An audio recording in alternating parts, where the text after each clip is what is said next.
Hello, I'm Brian Foster. Today I'm talking about Spiritism. Today is Sunday, January 9th, 2022.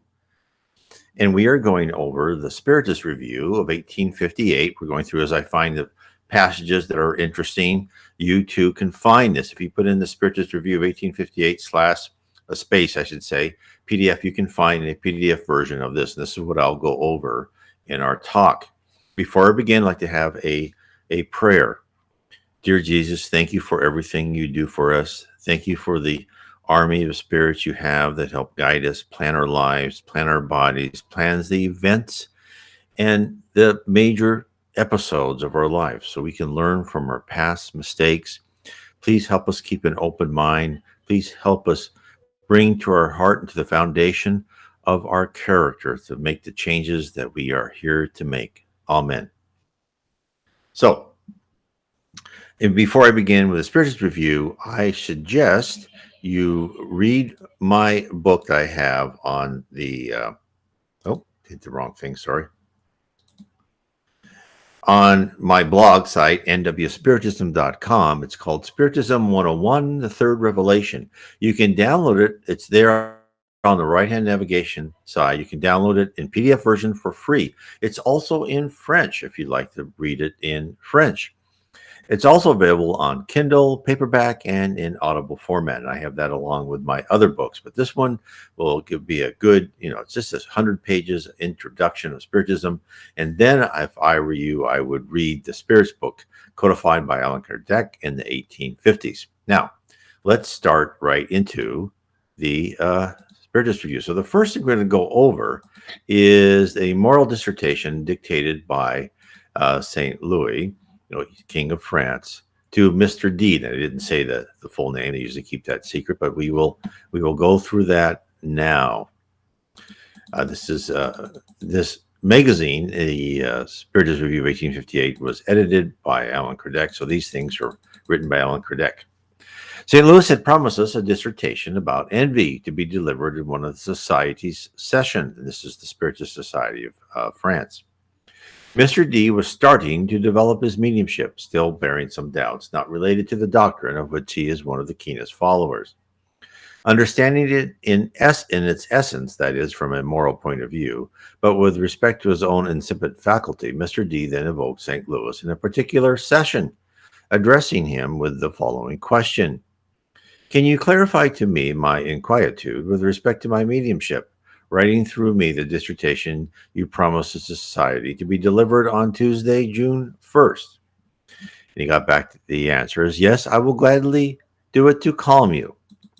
Then the following text was dictated. We point out the fact that Mr. D addressed St. Louis with a sincere and pure heart, without second intentions, indispensable condition to every good communication. Absolutely true. Before I carry on, let me just say that Spiritism tells us that the level of the medium attracts the level of the spirit. So if Mr. D was a materialist, was more interested in money and possessions, St. Louis would not have addressed him or communicated to him. The lower spirit would have gladly filled those shoes, maybe, and we'll have the section on this in Imposter Spirits, maybe had concealed themselves as some other spirit. And that's why when you have messages from mediums, understand the level of the medium. Do they understand Spiritism? Do they understand the spirituality? They don't have to be Spiritist, but at least they have to understand what the spirit world is all about, what it means. And Spiritism says that mediums should not charge for their services. Okay, let me carry on. He was not taking a test. He just doubted himself, and God allowed his wishes in order to give him means of becoming useful. Today, Mr. D is one of the most complete mediums, not only by his faculties to operate, but also by his aptitude to serve as an interpreter to all spirits, even those of the highest categories, who easily and willingly express themselves. These are, above all, the qualities we should seek in the mediums, and that can always be acquired with patience, resolve, and exercise. Mr. D did not need a lot of patience. He had goodwill and fervor added to his natural aptitude. A few days only were needed to take his faculty to the highest degree. Here is the text he received about envy. See this man? His spirit is uneasy. His earthly happiness gets to the top. He envies the gold, the luxury, the apparent of our fictitious happiness of his neighbor. His heart is devastated, his soul quietly burned by the never ending struggle of pride, of unsatisfied vanity. He carries along a snake that he feeds and that incessantly suggests him the most fatal thoughts at all times of his miserable existence. Will I have this ecstasy, this happiness? I deserve it as much as the others. I'm a man like them. Why would I be disinherited? Now, when St. Louis says he carries along a snake, it's a metaphor is that he has uh, lower spirits around him telling him, you should be jealous of this person. You should be envious of this person. How come they have something and you don't? And that is attacks us even today. All the time, people are envy and jealous and dissatisfied if they don't have what someone else has. And then with our current culture and propaganda, it just amplifies that more and more. I carry on. He struggles in his impotence, victims of a horrible torture by envy. Happy still if such dismal ideas do not drive him to the borders of the abyss.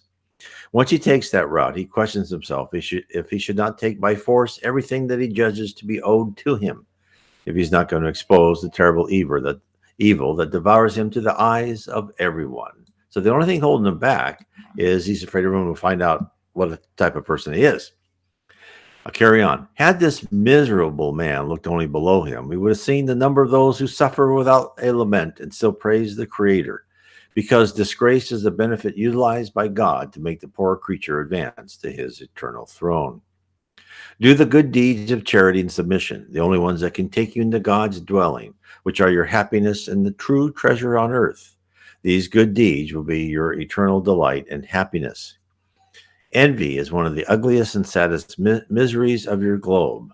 Charity and constant demonstration of faith will eliminate all these evils, which will disappear one by one as the good men that will come after you multiply. So, that was the dissertation on envy. Now we'll go to page 169 to go about talk with the deceased. Let me go to that page. There you go. The Rapping Spirit of Berezina. Wait, is that the book I want? Yes, 160. Wait, 160. Oh, here we go. Nope, sorry.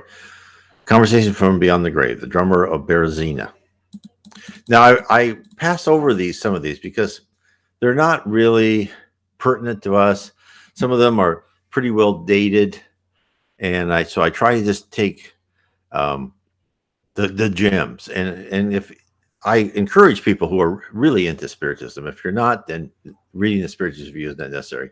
There's pages and pages of things that are like minutes on the Spiritist meetings, things like this, that you don't really care about or need. But then there are just some of these little gems that are there that are extremely interesting, that are worth the efforts. But it all depends on you. There's nothing you have to do.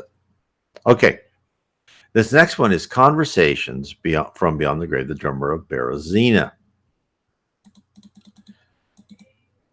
Some people met in our house with the object of verifying certain manifestations. The facts below were produced in several sessions, giving rise to the reported conversation, since it presents a great interest from the point of view of the study. The spirit manifested by raps, not by knocks with the foot of the table, but inside the wood itself. The exchange of ideas between the audience and the invisible being does not leave margin to doubts with respect to the intervention of an occult intelligence. Besides the answers to several questions, sometimes by the yes, sometimes by the no, or by means of alphabetic taptology, that's where they count maybe the number of taps, that's the letter, or they have something like an Ouija board with letters there. The raps have spontaneously played a musical march, the rhythm of an aria, imitated the sounds of cannons and bayonet shots in the battlefield, the sound of the barrel or of the shoemaker, echoed with remarkable accuracy, etc. Then the motion of a table in its translation, without any contact of the hands, as the persons who were present remained at a distance, A salad bowl placed on the table slipped in a straight line, not turning, and also without the contact of hands. The raps were equally heard in multiple pieces of the furniture in the room, sometimes simultaneously, on other occasions as if providing answers. The spirit seems to have special preference for the drum beat, as it was played every time, irrespective of a request. Instead of answering certain questions, the spirit played the General's March in the readiness tune. Once questioned about the particulars of his life, he said his name was Selima, a drummer born in Paris, who died at the age of 45. Besides the special medium of physical effects who produced the manifestation, there was an audience an excellent psychographic medium that could serve as an interpreter to the spirit. We have thus obtained more explicit answers. He confirmed in writing what he had said through typology with respect to his name, place, and date of birth, and date of death. The following questions were addressed to him, whose answers present several characteristic traces, confirming certain essential parts of the theory. So these are always fascinating. And when and the main thing to remember, if you're ever in a medium's meeting and you're talking to a spirit, it's right to get some water. Remember, the most important thing is that spirits are not people who physically died and then became an angel and all-knowing. They are people who died and they don't know, most of the time, not all the time, they don't know anything more than they did on Earth. So sometimes they're just as ignorant or nice or mean or whatever as when the spirit was on Earth. So it's important that you, when you talk to spirits, in fact, a lot of this is in Allan Kardec's The Book of Medium. So in a case, and if you're interested to become a medium, that's a essential reading, because it tells you all different types of spirits. Spirits can fool you and all that type of things. Okay. So let's go through and see what was psychographed from the spirit. Okay. Number one, write anything, whatever you want to write to us. Ran, plan, ran, plan. That's interesting. So that's what he said. Maybe it's a beat of a drum. Why do you write this? Excuse me. Because I was a drummer, he said. Did you have any instruction? He said, yes. Where did you go to school? I went to the Ignoratines. I don't know where that is. Must be a school in France. Question 5. You seem joyful. I am very much so, he answered. On a given occasion, you said you liked to drink. Is that true? I liked everything that was good. Oh, and then the Ignoratines was the name adopted by the order of Saint Jean de Dieu in France out of humbleness. Okay. Oh, the ignorance. So I probably went there and learned how to be a drummer. Number 7, you were in the military? Of course, since I was a drummer. So here's the spirit talking to him. Under which government did you serve? Under Napoleon the Great. Now, remember, this is in the 1850s. And Napoleon, if I believe Waterloo was 1814 or something like that. I'm probably off by a year or two. So Napoleon had been gone for quite a while at this moment in time. Number 9, can you cite a battle in which you participated? And the answer was the Battle of Berezina. Was it then that you died? No. Had you been to Moscow? No. Where did you die? In the snow. Oh, interesting. So didn't go to Moscow, but still died in the snow. Of course, there were many soldiers stationed before they got to Moscow, because as Napoleon advanced in Moscow, he had to fortify cities and places on the way. So we're not quite there. Which corps did you serve? And he answered, the Marines Guard. Did you like Napoleon the Great? And he said, like us, everybody loved him, not knowing why. Did you know what happened after Napoleon's death? The answer was, after my death, I only was concerned with myself.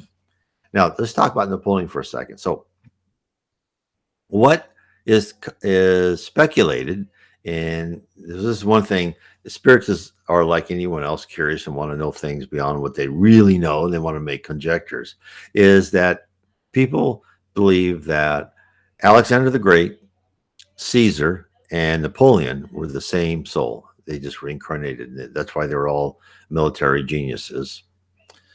So I thought that might be interesting. look, this is it important? No. Is it vital to us? No. Which important, vital is the same thing. But is it interesting? Yes, because it is interesting to see who was born and what they became next. And usually, probably in between, this person was given not so great opportunities, and maybe was born like a beggar or a slave at those days. Then they say, okay, here's another chance for you to be on top. And then each time he was on top, because Rome was only supposed to be the shining city on the hill, as an example, not to be an empire. In the book On the Way to the Light, Napoleon was supposed to be incarnated in France to organize France, not take over Europe after the revolution, because the revolution, of course, went on the wrong, with Robespierre and guillotine anyone he wanted to, typical type of violent revolution. And in the book On the Way to the Light by the Spirit Emmanuel, they said, the spirit world said, yeah, we knew Napoleon went off the wrong track as soon as he invaded Egypt. So, I mean, he was only supposed to reorganize France and not others. Interesting. I'd read another passage by a different spirit author, Reverend G. Vallone, talking to a different spirit. I don't remember the name of the spirit. Was talking about a man who had been reincarnated many times in Russia, and his job was to go after there's been big wars or revolution, to go clean up things and get things back to normal after the big number of violence. And in fact, this spirit had been reincarnated, and it was probably in a member of the directorate who was an organ, but I'm not sure. But his job was there to help clean up after the French Revolution and pave the way for Napoleon's ascent. So this shows you how the spirit world places people in parts in order then to make other things happen, in order to move the earth in a certain direction. And sometimes it works and sometimes it doesn't. So then they have to make alternative plans. And again, this is a good metaphor for our lives, right? We are given pretty definite a project plan, let's say, a blueprint of the major events in our life, and of course we have free will in the fact of our choices and how we improve ourselves within those events. And again, it as you get higher and higher, on a macro scale, as far as how the spirit world wants to move the earth, all these little variations can add up to major detours of where the earth, under the leadership of Jesus Christ, where the spirit world wants us to go in order to improve ourselves. And as one example is Rome, where they wanted that to be an example of a good government, because Rome had a very, Republican government. They had a good organization, they had good, education and central important role of the family. And then, as it was written by the Spirit Emmanuel, they said, people got power hungry, money hungry, and wanted to conquer everything. And so eventually, when Christ came to earth, they said one of the major reasons Christ came to earth was to influence the ruling classes of Rome so they could get it back on track. Again, that didn't work. In fact, Emmanuel, the Spirit Emmanuel, was a senator in Rome and wrote a great book 2,000 years ago. Get back on track. Of course, they were just too much into their money and materialistic goods at that time. It's kind of where we are right now. To heed the message. And so then they created the Dark Ages. They destroyed the Roman Empire and said, okay, no, all you guys get to go back to the farm. You can learn to be humble and nicer people. And that's what happened. And then they planned the whole civilization of Europe and that. And of course, then Europe, instead of being the shining continent on the hill, right, they became colonial powers. So then Europe was on purposely practically destroyed, and now it's not a important global political power at all. In fact, that's what Emmanuel said, and I think the book was written in the 1950s on the way to the light. After go back and look, he said, "Yeah, no, Europe is never going to be a political power again." So that's what happens when you overreach, right? And so he said that, look, the Franco-Prussian War was created for a reason. World War I was created for a reason. World War II was created for a reason. And all of it just successfully set up the next stage to bleed Europe again and again and again. This is how the spirit world. This is to me is just fantastic. This is how the spirit world guides the earth. Now, plans not always going to work, but when you own the chessboard and the pieces you can take on and off, and they go off and you put them back on again, and you've got spirits who have certain talents and predilections in certain areas, and you put them in the right place, you're going to get this movement along the path that you want. It may not always work exactly, but you're getting this movement. It's going to happen. It may take longer than you want, but it's going to happen. It's just like when they said on the Renaissance, when they wanted to get the world out of the Dark Ages, they took the spirits who had been the great craftsmen and sculptors and playwrights from Athens, and they put them in a large part of Italy to really begin the Renaissance. So who knows who was Leonardo da Vinci, Michelangelo, all those wonderful people? Who were they? The famous sculptors and writers and of Athens during their highlight. So this is how it works, right? You've got these chess pieces. You can put them on, you can take them off, you can put them on again, and as each time they've been on, they learn more and they become just like veterans, like soldiers, right? The first time a soldier's in a battle, it may not work too well, but as they become more and more veterans, they become more efficient and they know what to do. And the same thing with spirits. They put them in places, they may fail. Next time, they don't fail. Or next time, they get better and better and better. That's how it works. That's how the spirit world, that's how under the guidance of Jesus Christ, the whole earth is being led for us to begin a plan of regeneration. Right now, a plan of atonement where we pay for our past wrongs.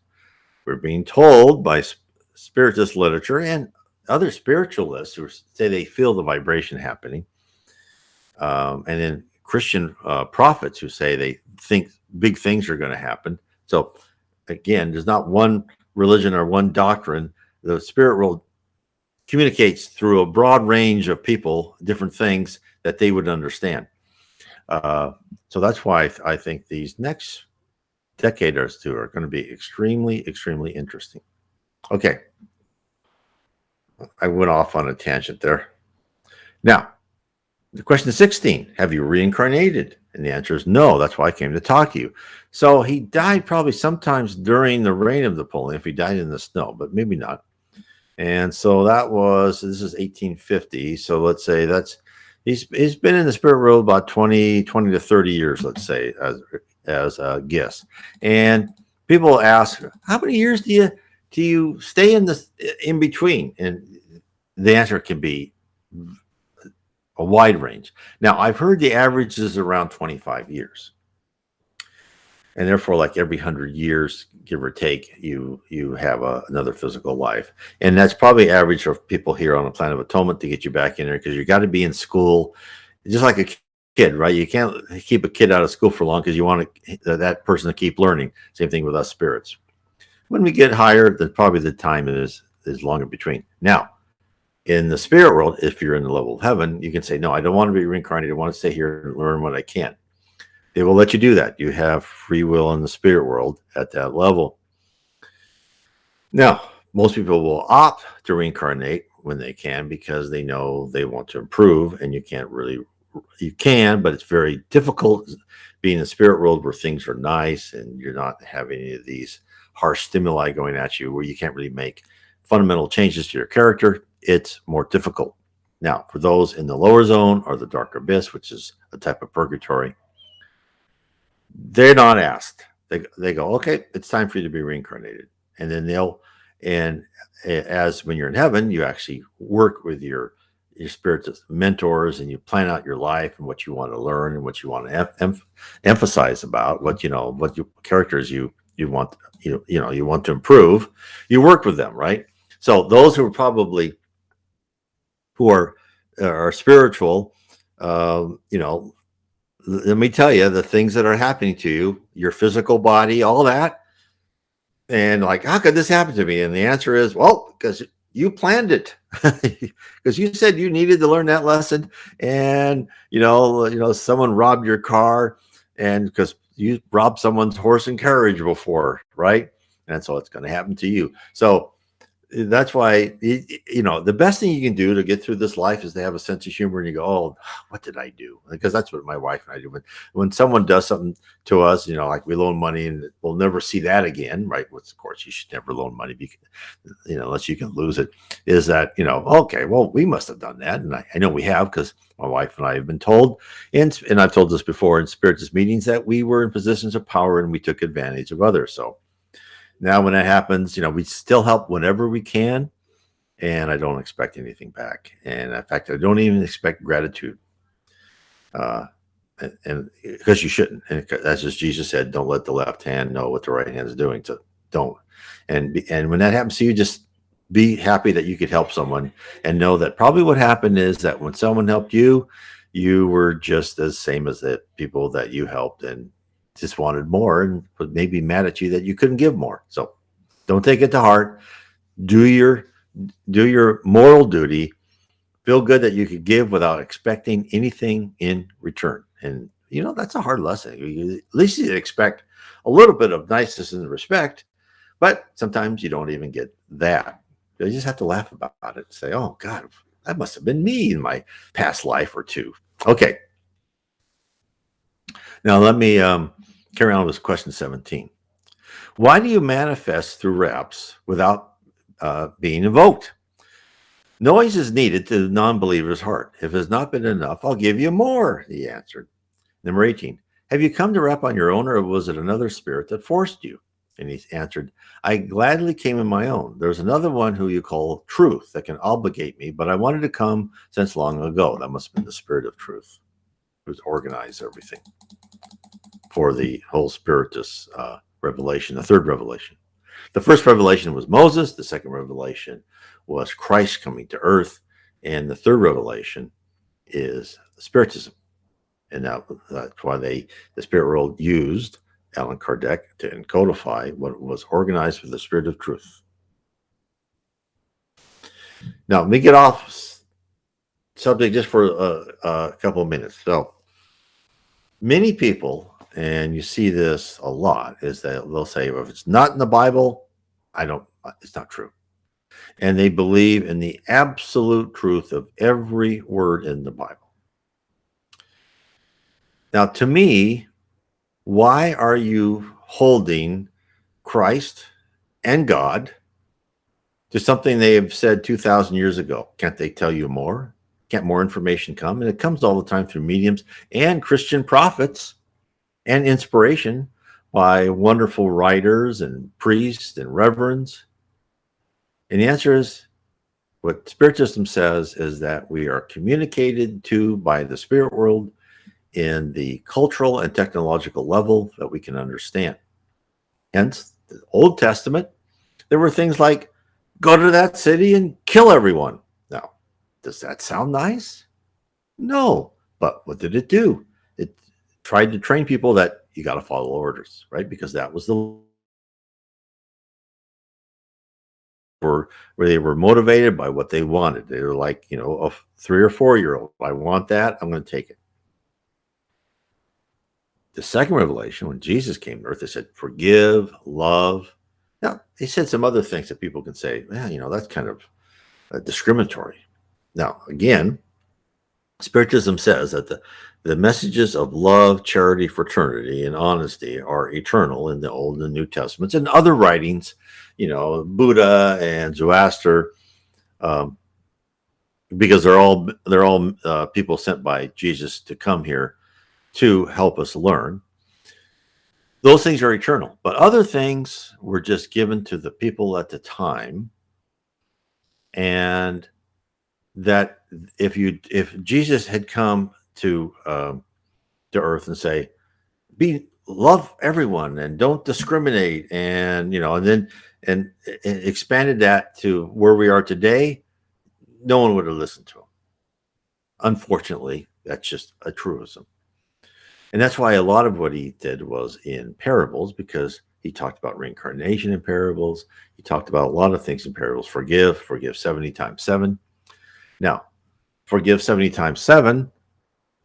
And if people think, well, it's just on this earth, we should forgive everybody and love everybody. Yeah, that's true. But what Jesus was saying is, if you don't forgive, then and you're in conflict with somebody, because he said everything has to be paid down to the last penny, right? But that goes all over lives. That's why some people are being obsessed by spirits, because they did something terrible and dishonest to some spirit or spirits. And then when they're incarnated, they are obsessed and bothered by these spirits who said, you did me a great injustice and I'm going to punish you. And that's why Jesus said, you better forgive and don't get in the conflict, because this is going to affect you for multiple lives. But he couldn't say that outward. He had to say that in parables. Okay. So it just in summary is the communication to us. It didn't stop with the third revelation with Allan Kardec. There are spiritist mediums that telling us more and more. In fact, and I go over that in my books like The Spirit Realm, and there's more information, just wonderful information that I collect from Reverend G. Vaon, Devaldo Franco, Chico Xavier, Yvonne Piera. It's just telling us more and more. Of course, not everything is revealed. We're not ready for that. Of what the spirit world is. What's the process? How you go through levels of heaven. What are you as a spirit? Why are you on earth, right? All of these things they're telling us. We just have to listen. Of course, it's hard in this culture because we are completely a very materialistic culture, which the spirit world knew. In fact, one of the spirits talking to Reverend G. Vaon said, look, we're like this ship. We're going to the pinnacle of materialism. And the great battle is materialism against spiritualism. But they knew we had to become materialist in order to advance our technology. But that ship is starting to turn. And we will be beginning to get a balance of spirituality and materialism. Because right now we're just, way, our consumerism is way off the charts. And as you can see, the tiny home things, and as people wanting to not take jobs that are going to just absorb everything they have, things are changing a bit. People are saying, well, I want to work on me. I want to work on my spirituality. I want to help people. I don't want to just spend my life in pursuit of money and goods and luxury, and becoming envious of my neighbors. So things are changing. It's slower, but I think things will come along that will speed it up, because spiritists have said that the transition to planet regeneration, we're in this preparation stage, but will really begin in the mid 2050s. I think it's 2057. So, right now I look at the world and I go, I don't see how that's going to happen. And therefore, this is just my opinion, is it makes me believe that these other people are saying the same type of thing, is that we're being inspired to give this message, and that something, events will happen that will cause people to have a more spiritual outlook. That's just my opinion. Okay. Question 19.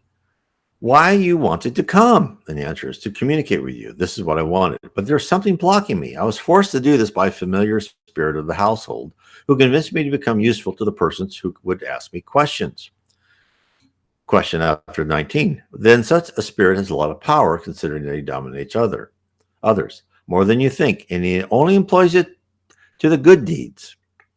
So he probably didn't dominate. He convinced me. He didn't, this higher spirit could have easily forced him by his will. And that's what happens in the lower range, is that spirits dominate others by their force of their will. But this good spirit doesn't do that. They don't violate free will. But they probably communicated to this guy who's probably a lower errant spirit on the face of the earth. Said, you really want to do this, because This is helping people, and this will get you higher and higher.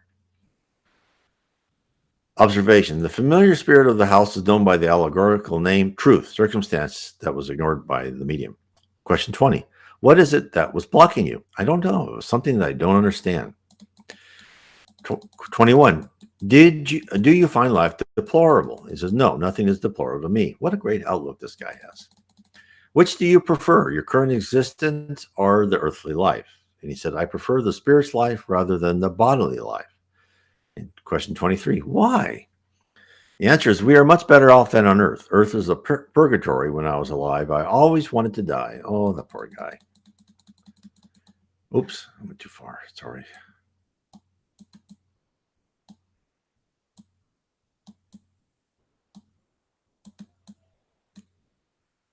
Question 24, do you suffer in your condition? No, but I'm not happy yet. 25, would you be glad if you had a new corporal existence? Yes, because I have to improve myself. Again, that's the key. That's why you're on earth, is to improve yourself.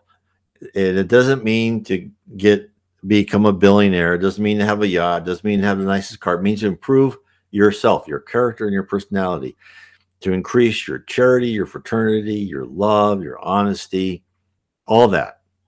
That's improving yourself. It's not accumulating goods. So ignore current culture. 26, who told you so? I know that well. 27, will you reincarnate soon? Wait, and where's the answer on that one? Oh, the answer is I don't know. I've skipped that. 28, do you see other spirits around you? Yes, many. How do you know they're spirits? Among us, we see each other as we are. 30, with which appearance do you see them? By the way, spirits can be seen, but not through the eyes. Now, so think about when he said not through the eyes. When you pass over, you still look like who you think you look like, right? You still think you are you. Now, thought is action in the spirit world. And your body becomes, if you're my age when you die, I'll become younger because I'll think of myself as younger. If you're younger, you may want to be in your mid 30s or 40s, right? Whatever. You might want your hair look better, or you may want hair like me, right? So you appear as you think you should appear. But then he says, not through the eyes. So when these things are said, they have a lot of connotation to them. And this is why I go through in my book, The Spirit Realm, because when you think of the spirit world where thought is action, and so what are we? Are we actual physical humans? We think we look through our eyes, but instead are we actually, that is the interpretation of the algorithm of the simulator we're in on the earth. And when you go back in the spirit world, you know that you're what the spirits call a personality, which is an encapsulation of your character and personality. You're a logical construct in which you have routines, let's say, that interpret the data around you, and therefore you see with your eyes, right? It creates the images and the logical constructs that that data represents. And therefore you are in the spirit world. You're this roaming, depending on your level and your permission of your spiritual level. Tells you how many levels you can go high. You can always go lower. Tells you what you can do, depending on your spiritual quotient. That you can roam through this rich, complex data, these groups of tables, right? If you want to call them that, if you're in computer science, like I am. And you can interpret, you can follow data, you can look at data, you can go to Earth, you can see people on Earth, they think they're on Earth. And that's how this works. It doesn't mean you're this mindless robot. You are this rich character. You have been given feelings, emotions, creativity, ideas, all of this. And you've been given this because you've lived multiple lives, and you've gotten all sorts of experience, and you've gone through difficult trials, and you are just a complex piece of of logic and created by love, by the spirit world and the higher spirits, that you cannot even begin to understand the amount of love and the amount of effort of training that's been put into you to become a free-willed spirit. And spirits tell us we are always still unique. That's why we've gone through eons and eons, is to make each one of us unique. And we go through these tough trials and tribulations. Okay, I'll carry on. And you, which appearance do you have? The one I had when alive, that is of a drummer. And do you see the other spirits with the forms they had when alive? No, we only take an appearance when we are evoked. Besides that, we see each other without a form. Do you see us clearly as when you were alive? Yes, perfectly. Is it through the eyes that you see us? No, we have a form, but we don't have the senses. Our form is nothing but appearance, observation. The spirits certainly have sensations as they perceive. If not, they would be inert. Their sensations, however, are not localized as when they have a body. They are inherent to their whole being. Now, there was this fascinating time when a spirit was taken. He went to heaven, and he was taken to earth. And he said, "What are all these dark forms? You know, who are these shadows on the earth?" And the guy laughed. And he says, "You know, is it dark? Is it night here?" And the guy says, "Okay, now you're on the other side of the veil, right? You're seeing humans as we see them. You're not seeing the human form. You're seeing their spiritual quotient, their spiritual level. And the darkness is that they have a low spiritual level, and they're thinking thoughts that are not productive. They're thinking thoughts of, oh, you know, kind of make more money, or, you know, can I go to that party, or when's my next drink? These type of thoughts. You're seeing that. Now, you'll see other humans as you go by. Keep looking. You'll see them brighter, maybe some even darker than these couple of people you're seeing. This is what you see. You see that person's spiritual maturity. That's the spiritual truth of that person. And you can read their minds, right? So spirits around us, our thoughts go out, they can read our minds, they see our spiritual level. That's why when you're at a higher spiritual level and these inferior spirits come and try and give you bad ideas, a lot of times just ignore that. They go, I'm not going to waste my time on that guy or that woman. You know, I'm going to waste my time. But if you're like this dark form appearance and they listen to your thoughts, they go, oh, okay, this person, you know, wants to go have fun at the next party. I want to go along because I want to feel what it's like to drink too. So I know this doesn't this sound like I am a member of a primitive tribe and, you know, the cargo cult of New Guinea, and say, oh, this plane's going to give me manna from heaven. And it appears to be like, you know, I'm talking all this stuff. And how can this be? How can spirits be all around us? How can there be this other world? But the more you look at it and the more you understand, if you're just a complete materialist, you're gonna absolutely reject everything I'm saying. And I don't blame you. 10, 15 years ago, I wasn't a complete materialist, but I would have rejected most of what I was saying. But I've had experiences where I was told future in great specificity. And that led me to believe that, okay, if someone knows the future in great specificity, not just some, you know, general thing like an astrology chart, then there has to be something controlling us, something higher than us. And once you believe there's something higher than us, then it's like, okay, how does this work? And this is where Spiritism gives you the logic that, okay, we're in this logical universe created by God. We don't know, and we're told we're not mature enough to understand God. We have to understand Jesus, even begin to understand God. Where thought is action, and then the whole process start coming up, and then we're on this earth just to become more mature, right? We're in school, and if you pay attention and you read enough near-death experiences, that theme is over and over again. We're on earth to learn. We're on earth to become a better person. Whatever we do, we're just learning from it. There's no wrong or sin as a religion call it, that says we're in hell forever. You might be in a bad place for a while, but when you reform your character and you decide, oh, this is not good, you'll be helped up. So if you really think about, okay, how can this work? And when people say, oh, I'm, who are religious, they think, I'm going to go to heaven. Well, but what is heaven?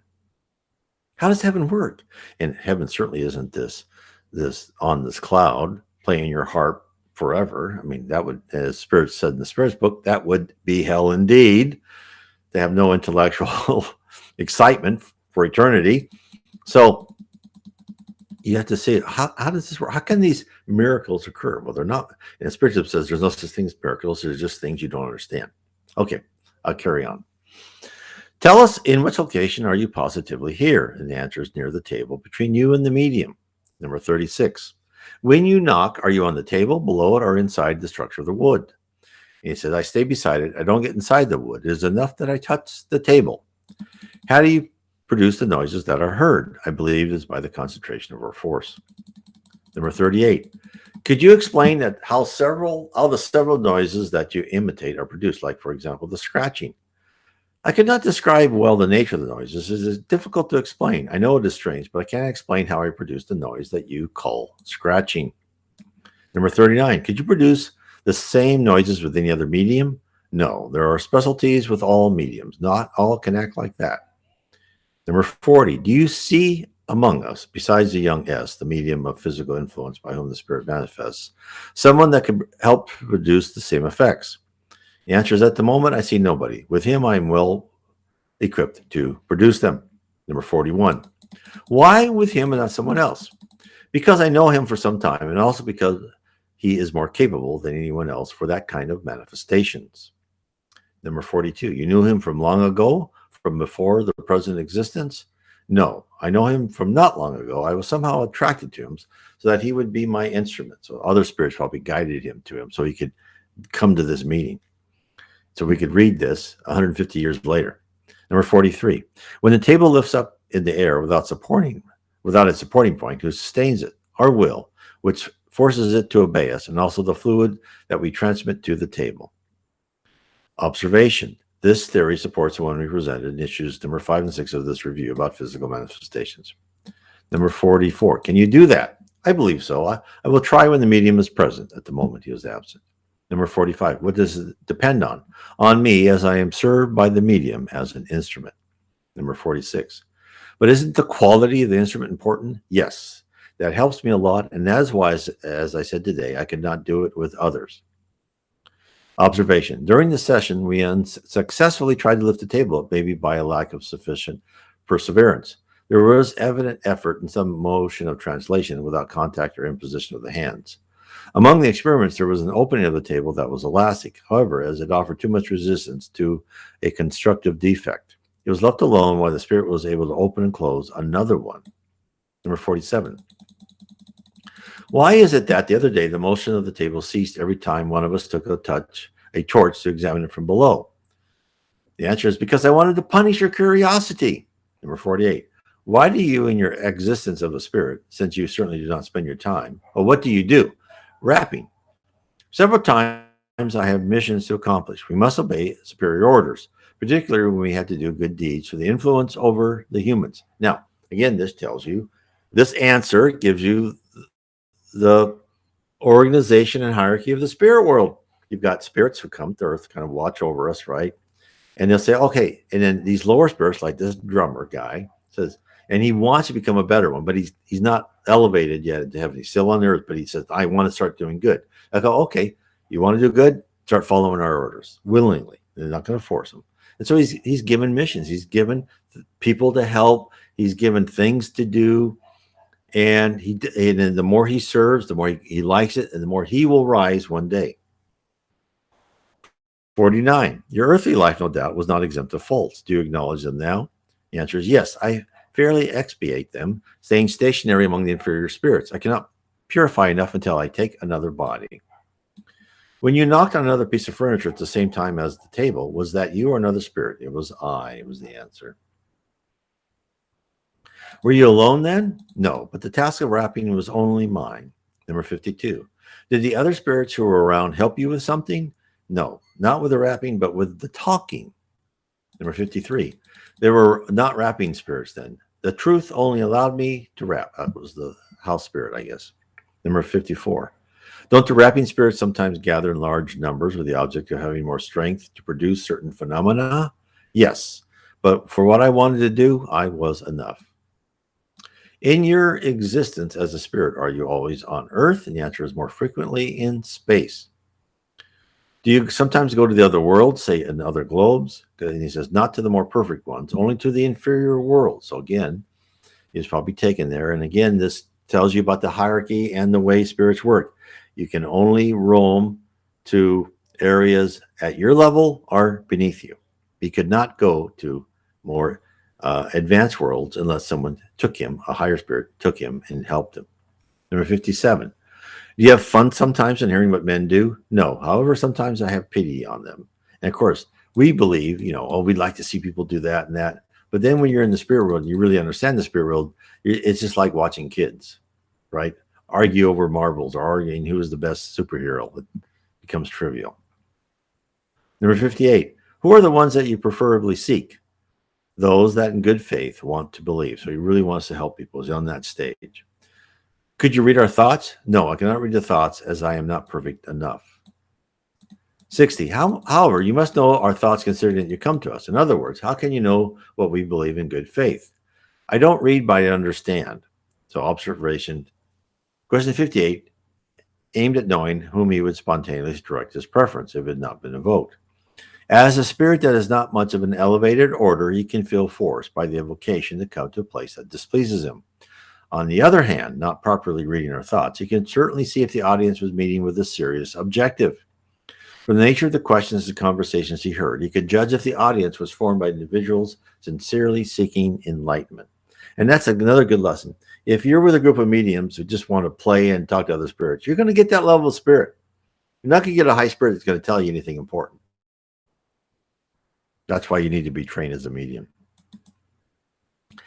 Have you met any of your military comrades in the spirit world? Yes, but the positions were so different that I did not recognize them. Did not recognize all of them. What made up the difference? The unhappy or happy situation of each one. What did you say in those encounters? I told them, we shall rise up to God that allows it. How do you understand such a rise up to God? And the answer is each overtaken hurdle is one more step in that direction. And very true. You said you died in the snow. Do you mean you died of cold and hunger? Number 65, were you immediately aware of your new existence? No, but I was no longer cold. Have you gone back sometimes to the place where your body remained? No, it made me suffer too much. Question 67, we appreciate the explanations given with goodwill. They provided us with good points of observation to our own improvement in the spirit of science. The answer is I'm truly yours. Observation. I'm not going to read the whole thing, but basically the first sentence is good. As seen, the spirit is not very advanced in the spirit's hierarchy. He himself recognizes his inferiority. His knowledge is limited, but his common sense, praiseworthy feelings, and benevolence. As a spirit, his mission is very insignificant, given little duties to do, considering that he plays the role of a rapping spirit to draw the non-believers to the faith. But as with the role of the theater, he couldn't the outfit of the accomplice hide a kind heart. So again, he's learning. Okay, let me go to the next one. This is Imposter Spirits. So I believe this is important too, because this happens quite a lot. When mediums think they are talking to a spirit and they give a false name, and they get all excited because, first of all, people think, if it's a spirit, it has to be all wise and knowing, and the answer is that could be furthest from the truth. And then the medium's book, it says you need to keep talking to spirits, and you'll figure out. Eventually, you'll figure out what level they're on, but it will take time. Okay, let's go through this on imposter spirits. One of the hurdles presented by Spiritist communications is that of imposter spirits, whose identity can induce error in that, under the shelter of a respectable name, they try to pass off absurdities. Now, as an example of that, I don't know how many people ever read like the Book of Urantia. Very interesting. But as spiritists tell us, is that it's not. There's parts of it that lead to the truth, and there's some philosophical arguments in there that's good. But no, it's a spirit who's trying to pass him or herself off as wiser that they are, and the higher level that they are. So here's an example of that. Okay, such a danger has been explained to us on many occasions. However, it represents nothing to those who scrutinize the form as well as the content of the language of the invisible beings to whom they enter into communication. It is not possible to repeat here what is already said in that regard. Carefully refer to what we publish in the review. I'm going to skip a little bit around here. We only reproduce the following comparison, which we have mentioned somewhere else. Suppose that in the room next door to you, there are unknown individuals who you cannot see, although you can perfectly hear them. Wouldn't that be easy from their conversation to recognize if they are ignorant or scholars, decent or evil, serious or foolish, fine or rude people? Let's make another comparison without leaving our material humanity. Suppose that someone is introduced to you with a distinct scholar name. When you hear the name, you will receive him with all consideration deserved by his supposed merit. But once he expresses himself as a fool, you immediately recognize it and will expel him as an imposter. The same applies to the spirits. They are recognized by their language. The language of superior spirits is always dignified and in harmony with sublime thoughts. Its triviality will never blemish their purity. The grossness of the rude words is the peculiarity of the inferior spirits. All qualities and imperfections of the spirits are revealed in their language.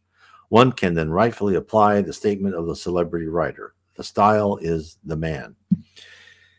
And again, this is what will happen. If you talk to a medium, or if you're thinking you talk to a spirit, and a spirit starts giving you all these praises and says, what a wonderful person you are, and you're so intelligent, you're so beautiful, you're so smart, you're so handsome, that's not a higher spirit. What all the mediums meetings I've been in, and it's not a huge number, but spirits will talk to you like that teacher did when you were in middle or high school, the one that you didn't like that much because they expected you to rise and to use your smartness and your capacity to improve yourself. And that's how they'll talk to you. They go, well, okay, you did okay here, but you need to work on this, and this is how this is going to work, right? They're gonna tell you these things. They're not going to say, oh yeah, that spoon you lost is behind the cupboard, or yeah, if you go to this place you can dig up gold. No, that's not how it's going to work. They're going to give you spiritually important direction, and they're going to give you suggestions. They're not going to give you orders. So if you're getting these type of orders that don't make sense, and in the Spiritist center my wife went to, you could tell it was taken over by inferior spirits, because the person who was the Spiritist center president, or I forgot what they call him, said saying, well, the spirit says you can't move that chair, or the spirit says you can't go and do anything to the outside yard, and don't touch those flowers because only that person can touch them. That's nonsense. You're not going to hear that from a higher level spirit. No, it's not going to happen. And so the same thing will happen in spirit centers. They'll happen in the churches. They'll happen in the temples. That some of these things could be taken over, and where a priest or a reverend or a rabbi, whatever, can start thinking that they're talking to spirit, and other people who work within that organization can start being influenced by inferior spirits. You really have to watch out for that. And this happens. And they do this on purpose, because these inferior spirits in these low regions do not want the earth to advance, because when it advances, when in the apocalypse, in the Revelation, it says there's going to be a great dividing, right? Well, the great dividing will happen, but it's not going to happen within our physical sight. It's going to happen in the spirit world, where the inferior spirits on the earth and below will say, oh, sorry, the earth is going up to a higher level. You guys can no longer be here. You're going to go somewhere else. And of course, just like when prisoners are transferred to another prison, they're not the guys in charge anymore. They're right back at the bottom of the totem pole. That's why they want to slow us down. Okay. These considerations are suggested to us by an article of the Spiritualist de Nouvelle Orleans, December 1857. It is a conversation established through a medium between two spirits, one identifying himself as Father Ambrose, the other as Clement XIV. Father Ambrose was a respectable priest deceased in Louisiana in the last century. He was a good man of great intelligence who left a venerable memory. In this dialogue, the ridicule competes with the ignoble. So again, I'm not going to read this whole thing, but it just says that no, it's not a bunch of ridicule and he even says lower class comedians that imitated the two persons would not express themselves differently. There's like buffoonery. He goes, we are convinced that the New Orleans Circle, where the fact took place, understood it as we did. It would be an insult to doubt it. We only regret the fact that upon publishing it, they did not add the corrective observation, thus avoiding the superficial people take it by a model of serious style from beyond the grave. So again, it shows you that you really have to analyze what you're told. So we thought that the evocation of the true and false Ambrose could offer useful material to the observations relative to imposter spirits. This is what we did, as shown by the following interview. Number one, I asked the Almighty God to allow the spirit of the true Father Ambrose, deceased in Louisiana in the last century, leaving a venerable memory, come to communicate with us. And he says, I am here. Number two, could you kindly tell us if it was really you and Clement XIV who had the conversation reported, which we read in our last session? He goes, I am sorry for the men who fell victim of the spirits, as much as I'm also sorry for those. Who was the spirit that took your name? A tumbler. I don't know what they mean by a tumbler. Maybe like a con man. I don't know quite what that meant in this translation. Was the interlocutor really Clement XIV? He was a spirit similar to the one that used my name. How could you allow such things in your name? Why have you come to expose the imposters? Because I cannot always impede that men and spirits have fun. And again, this is a lesson. People ask, how can we be allowed to think these wrong things? How come God doesn't come to earth and Jesus comes to earth and say, I'm here, everybody, believe in me? No, that's not how the spirit world works. You're going to be allowed to be wrong until you ask specific questions and you want to know the truth. You desire to know the truth. Just like these guys, they desired to know the truth, they were told the truth. It's like the wonderful medium Edgar Casey, who was very religious, did not believe in reincarnation. Never did the spirits who talked to him say, Edgar, you're wrong, there's reincarnation. Only after just, I don't know how many thousands of messages that he got, he said, you know what? I guess there's reincarnation. They let him come to that conclusion. There are prophets here, on YouTube and other places, wonderful, wonderful people. And they'll come and they'll talk about heaven. But then they'll say things like, they like, oh, this works, and this is the way it works. But you can tell that they weren't told everything because that's not what they believe. They're in the Christian faith. They don't believe in reincarnation. They believe there's angels and demons, right? No, those angels and demons are us. But they weren't told these things because they weren't ready to comprehend them. So you'll have different people giving you different points of view into the spirit world, but we have to remember that everyone's point of view comes from their own frame of reference, and they can only interpret the spirit world through their frame of reference. And that's why in my books, the spirit realm, I try and bring all this information from different spiritist mediums and give you what they say, and then I interpret that. So I'm trying to keep it so I don't have preconceived ideas of what the spirit world is. Not that I'm right. I'm just trying to do the best I can. Number 6, I understand you with respect to the spirits. However, with respect to the persons who receive their words, they are serious people. They did not seek amusement. One more reason, they should quickly think that such words can only be the language of spirits of mockery. So he's letting them learn on their own. Sorry, I'm not giving you the answer to the test. That's the spirit world is not going to give us the answers. Why did the spirits not teach in New Orleans the principles perfectly identical to the ones taught here? Soon, the answer is soon the doctrine that has dictated you will serve them. There will only be one. Number 8, since this doctrine will be taught there later, it seems to us that if it were immediately, it would accelerate the progress and avoid that some had harmful doubts. And here's the answer. Now let's look at this. God's predetermined designs are always impenetrable.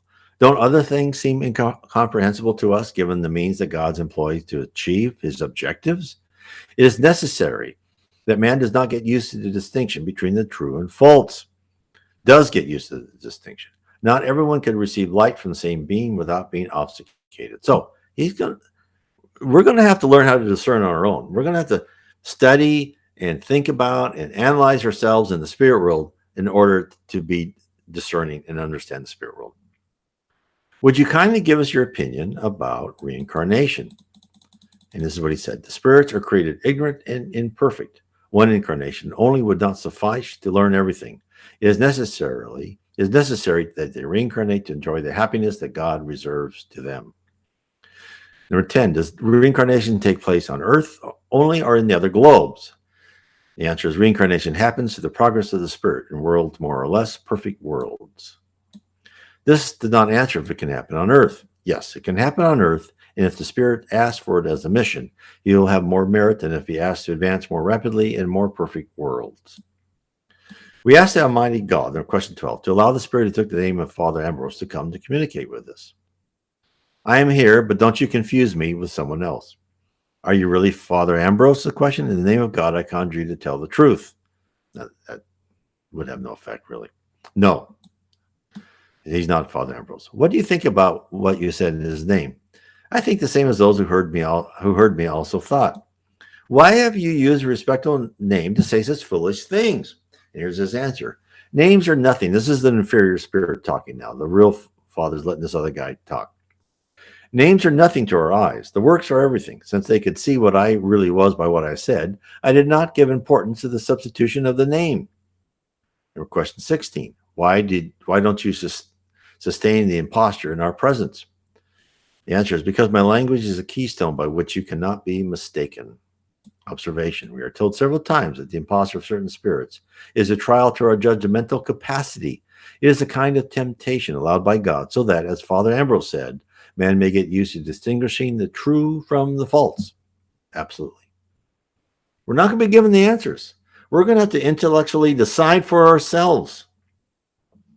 If you think being on earth is easy, why would it be any easier than when you went to school and for some reason, I don't know why, the teacher didn't give you the answers that, take this test. Question 7, the answer is B. No, a good teacher is not going to do that. He's going to make you work. The spirit world makes us work. Sorry. What do you think about your partner, Clement the 14th? He is not more deserving than I. Both need indulgence. She's we're sorry. We got caught. Number 18, in the name of Almighty God, I ask you that he may come. I am here since the time the false Father Ambrose arrived. But he's there too. The spirits know they'd be called. Why have you abused the credulity of respectable people to give a false idea of the Spiritist doctrine? The answer is, why are we inclined to error? Why aren't we perfect? So he's being a little bit sarcastic. He goes, why aren't we perfect? Okay, so, yeah, but actually a good answer. Didn't you think, both of you, that one day your deception would be discovered, that the true Father Ambrose and Clement XIV would not express themselves like you?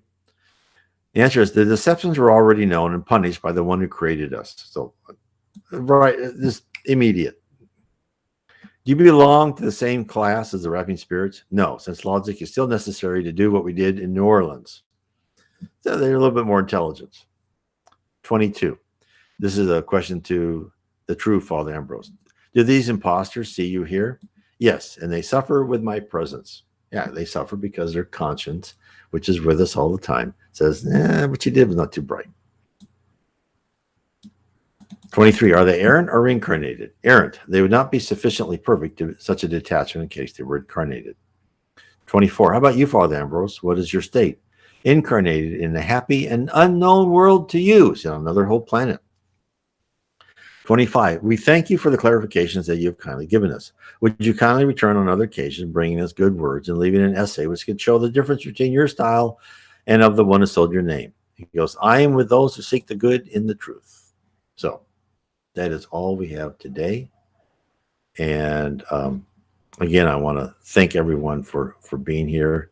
And if you'd like to learn more about the spirit world, I suggest my book, The Spirit Realm. Spiritism Revealed the Reality of Existence. I've written This is my 15th book. I've written 14 books, and I go deeper in the subject. But this is the one I kind of created.